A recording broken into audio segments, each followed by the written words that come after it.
देवाक्षर में आप सभी का स्वागत है। नमस्कार।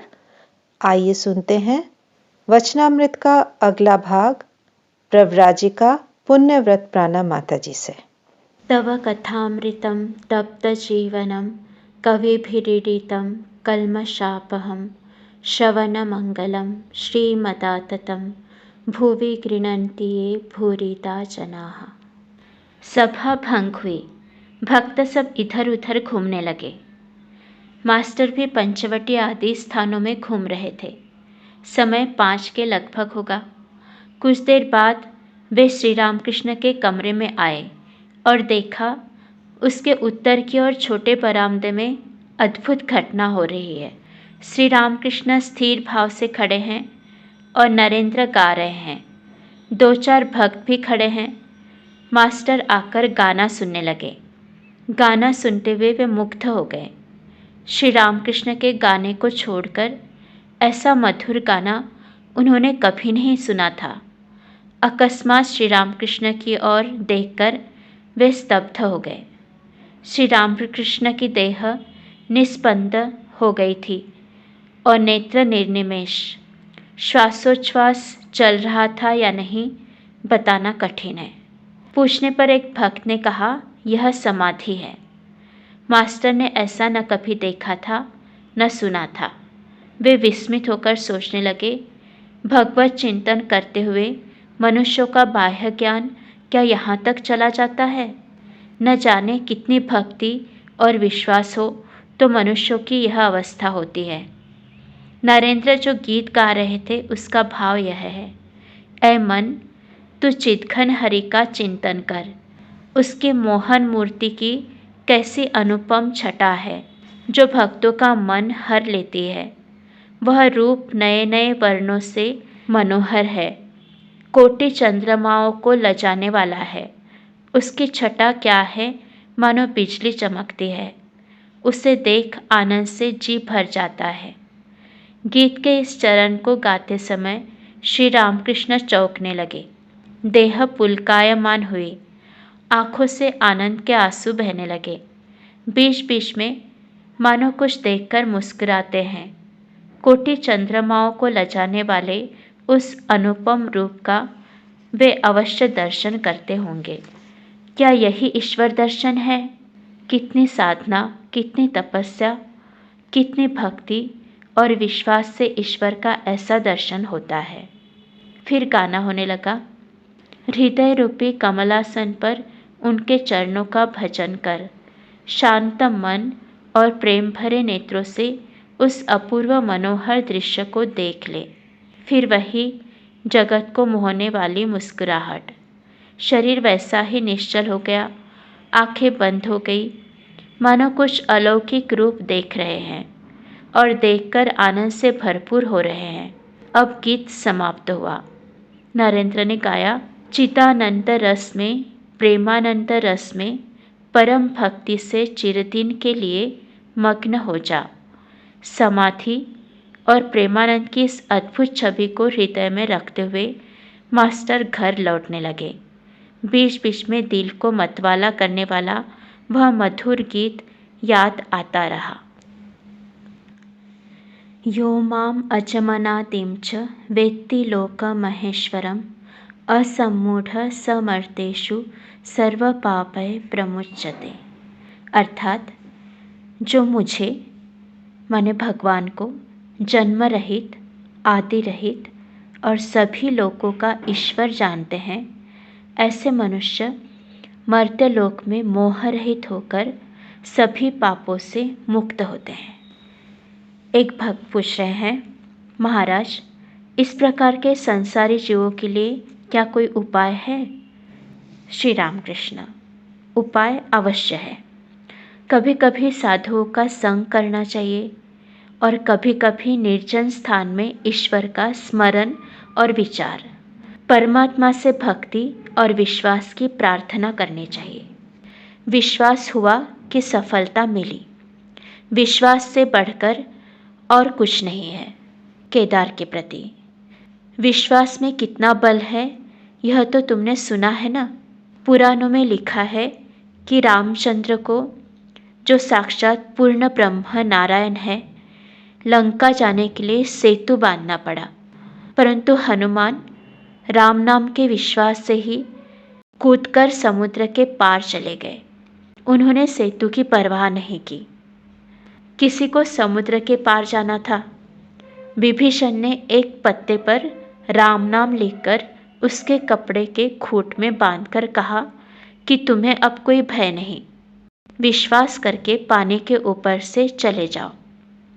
किंतु यदि तुम्हें अविश्वास हुआ तो तुम डूब जाओगे। वह मनुष्य बड़े मजे में समुद्र के ऊपर से चला जा रहा था। उसी समय उसकी यह इच्छा हुई कि गांठ खोलकर देखूं तो इसमें क्या बंधा है। गांठ खोलकर उसने देखा तो एक पत्ते पर राम नाम लिखा था। जो ही उसने सोचा कि अरे, इसमें तो सिर्फ राम नाम लिखा है, अविश्वास हुआ कि वह डूब गया। जिसका ईश्वर पर विश्वास है वह यदि महापातक करे, गो ब्राह्मण स्त्री हत्या भी करे, तो भी इस विश्वास के बल से वह बड़े बड़े पापों से मुक्त हो सकता है। वह यदि कहे कि ऐसा काम कभी न करूँगा, तो उसे फिर किसी बात का भय नहीं। यह कहकर श्री रामकृष्ण ने इस मर्म का गीत गाया। दुर्गा दुर्गा अगर जपूं मैं, जब मेरे निकलेंगे प्राण, देखूं कैसे नहीं तारती, कैसे हो करुणा की खान। गो ब्राह्मण की हत्या करके भी मदिरा का पान, जरा नहीं परवा पापों की, लूंगा निश्चय पद निर्वाण। अर्थात पूर्व में चाहे जितने भी पाप किए हो, लेकिन दुर्गा नाम में अटूट विश्वास हो गया हो, तो दुर्गा नाम लेने से ही वह पार हो जाता है। फिर ठाकुर नरेंद्र के बारे में कह रहे हैं कि नरेंद्र होमा पक्षी की तरह है। श्री रामकृष्ण भक्तों से कहने लगे, इस लड़के को यहाँ एक प्रकार देखते हो, चुलबुला लड़का। जब बाप के पास बैठता है तब चुपचाप बैठा रहता है, और जब चांदनी पर खेलता है तब उसकी और ही मूर्ति हो जाती है। ये लड़के नित्य सिद्ध है, ये कभी संसार में नहीं बनते। थोड़ी ही उम्र में इन्हें चैतन्य होता है और ये ईश्वर की ओर चले जाते हैं। ये संसार में जीवों को शिक्षा देने के लिए आते हैं। संसार की कोई वस्तु इन्हें अच्छी नहीं लगती।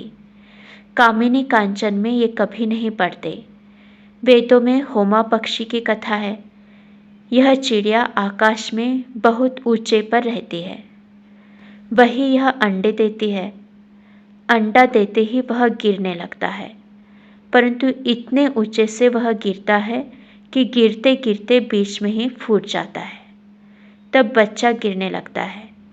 गिरते गिरते ही उसकी आंखें खुलती और पंख निकल आते हैं। आंखें खुलने से जब वह बच्चा देखता है कि मैं गिर रहा हूँ और ज़मीन पर गिरकर चूर चूर हो जाऊँगा, तब वह एकदम अपनी माँ की ओर फिर ऊंचे चढ़ जाता है। नरेंद्र उठ गए हैं। सभा में केदार, प्राणकृष्ण, मास्टर आदि और भी कई सज्जन थे। श्री रामकृष्ण, देखो, नरेंद्र गाने में, बजाने में, पढ़ने लिखने में, सब विषयों में अच्छा है। उस दिन केदार के साथ उसने तर्क किया था। केदार की बातों को खटाखट काटता गया। श्री रामकृष्ण और सब लोग हंस पड़े। मास्टर से, अंग्रेजी में क्या कोई तर्क की किताब है? मास्टर, जी हाँ है। अंग्रेजी में उसको न्याय शास्त्र कहते हैं। श्री रामकृष्ण, अच्छा, कैसा है, कुछ सुनाओ। मास्टर अब मुश्किल में पड़ गए। आखिर कहने लगे, एक बात है कि साधारण सिद्धांत से विशेष सिद्धांत पर पहुंचना। जैसे सब मनुष्य मरेंगे, पंडित भी मनुष्य है, इसलिए वे भी मरेंगे। और एक बात है कि विशेष दृष्टांत या घटना को देखकर साधारण सिद्धांत पर पहुंचना। जैसे यह कौवा काला है, वह कौवा काला है, और जितने कौवे दिख रहे हैं वे सभी काले हैं, इसलिए सब कौवे काले हैं। किंतु उस प्रकार के सिद्धांत से भूल भी हो सकती है, क्योंकि संभव है ढूंढ तलाश करने से किसी देश में सफ़ेद कौवा मिल जाए। एक और दृष्टांत, जहाँ वृष्टि है वहाँ मेघ भी है, अतएव यह साधारण सिद्धांत हुआ कि मेघ से वृष्टि होती है। और भी एक दृष्टांत, इस मनुष्य के 32 दांत है, उस मनुष्य के 32 दांत है, और जिस मनुष्य को देखते हैं उसी के 32 दांत है, अतः सब मनुष्यों के 32 दांत है। इस प्रकार के साधारण सिद्धांत की बातें अंग्रेजी न्यायशास्त्र में है। श्री रामकृष्ण ने इन बातों को सुन भर लिया, फिर वे अन्यमनस्क हो गए, इसलिए यह प्रसंग और आगे न बढ़ सका। ज़्यादातर देखा गया है कि ठाकुर इस तरह की तर्क विचार की बातें सुनना तो चाहते थे, पर ज़्यादा देर तक सुन नहीं पाते थे। आशा है यह पाठ आपको अच्छा लगा होगा। ऐसे ही वीडियोस देखने के लिए देवाक्षर को सब्सक्राइब कीजिए, मित्रों के साथ शेयर कीजिए। आप सभी का बहुत बहुत धन्यवाद।